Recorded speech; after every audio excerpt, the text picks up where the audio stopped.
Today's episode of Maine Web News is brought to you by Niffin's Specialty Meat. Stop and see them today at 388 on the Lakewood Road in Skowhegan. And now, Maine Web News. Maine Senator Olympia Snowe has endorsed a balanced budget amendment to the United States Constitution, citing the fact that Congress is unwilling or unable to impose fiscal self-discipline. Now, there's a point that most people would agree on. Here's Senator Snowe. I certainly want to congratulate Senator Hatch for his superlative leadership and providing for this keystone issue to require a constitutional amendment to balance the budget and doing what 49 states and every family and every business does in America, which is, of course, to balance their budgets. In fact, I can recall when I first arrived in the United States Senate in 1995, as been mentioned, we considered a constitutional amendment to balance the budget, thanks to Senator Hatch's leadership. Once again, that fell one vote short of passage, regrettably. And here we are, 16 years later, essentially, with the national debt having nearly tripled. And we would not be here today if that measure had passed without question. And so the question is now what we're going to do to address this issue here in the United States Congress at a seminal time. Deficits do matter. I served on both the House and Senate budget committees for 10 combined years. When I first came to the Congress, I advocated for a constitutional amendment to balance the budget because they do matter. They do make a profound difference. As many would also indicate is the fact that time and again that I have certainly observed that in the absence of ironclad enforcement mechanism, Congress is unwilling or unable to impose self-fiscal discipline.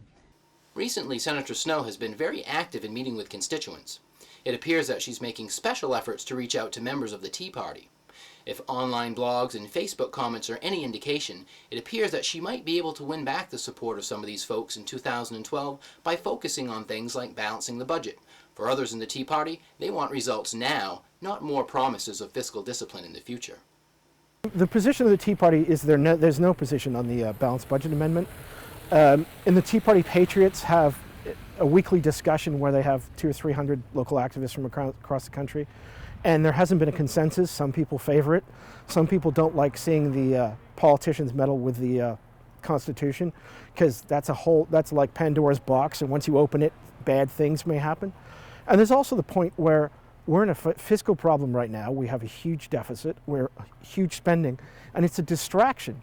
Because basically you're saying, well, we're going to pass this amendment sometime in the future, and then we'll have to have a balanced budget.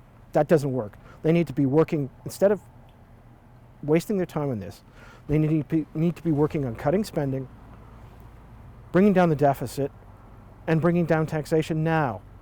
Most would agree that the road to our current debt crisis was paved in a bipartisan manner, and it likely will take a very focused and bipartisan effort to dig our way out. I thoroughly support the idea of balancing the budget. In fact, the last time our budget was balanced nationally, it was a Democratic president that did that. I supported it then, I support it now. The question becomes, where are we going to cut? Are we going to cut funding to our children and those schools? Are we going to cut funding to our troops who are currently in harm's way? Are we going to cut funding to support people who have lost their jobs in the recession? Or are we going to cut funding that would go to repairing the bridges that are already collapsing? There are a lot of policy questions that come with that, and I think it's a fair and rational conversation that the American public needs to have. What is it that we pay for? What value do we get from it? And how does that impact the future of this country? Remember, some of you are old enough to remember the ARA amendment. There was a whole hoopla and that failed. Do we want to spend years and years pushing this amendment, have it going nowhere while distracting us from the actual needs of this country right now? We are at a crisis level when it comes to our deficits, it's been indicated.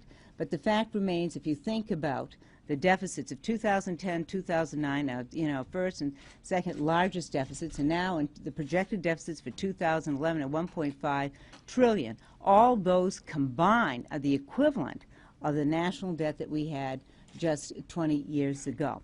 So it's clear to me that we have reached that tipping point.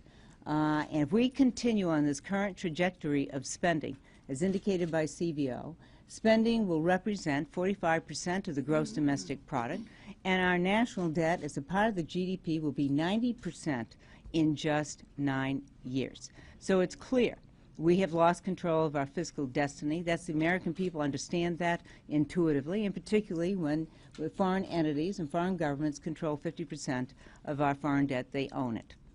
And so we have to change all of that. Our founding fathers had a vision, but they certainly did not visualize that we would accumulate $14 trillion in debt, particularly for a country that was founded on the ideal that we are indebted to no one. Can America ever again become a country indebted to no one? For the next generation of Americans, the quality of their future depends on it. This is Jared LeBlanc with MaineWeb News.